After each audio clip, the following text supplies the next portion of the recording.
Нема пријава за ниту еден навивач од шверцерите кои го демолираа дел од инвентарот во Маната за време на нивната роденденска прослава. МВР тврди работи на идентификација на навивачите кои направиле штета, но засега нема поведено постапки против поединци. Министерот Оливер Спасовски вели уште се чека официјален извештај од театарот за направените штети, пошто ќе утврдат дали ќе покренат пријави по службена должност.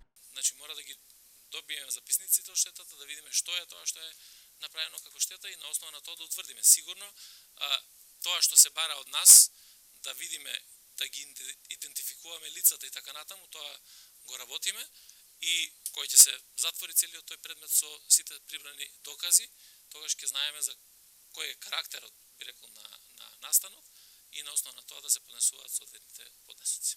Приватната забава на навивачите била најавена само усно. Директорката Симона Угриновска изјави дека пратеникот од ДУИ Артан Груби телефонски најавил дека после церемонијата за денот на албанската азбука ќе следува и документарец поврзан со истата тема, но навивачи не спомнал. Без детали за тоа кој ги пуштил навивачите во театарот, владата вината ја лоцираше во Угриновска и нареди со дисциплинска постапка и да й биде изречена казна со намалување на плата.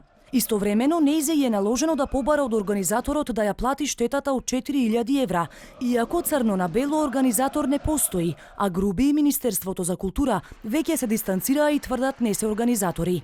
Премиерот Заев пак вчера од собраниската говорница порача дека ако штетата не ја платат навивачите, пари од свој джеб ќе треба да даде директорката.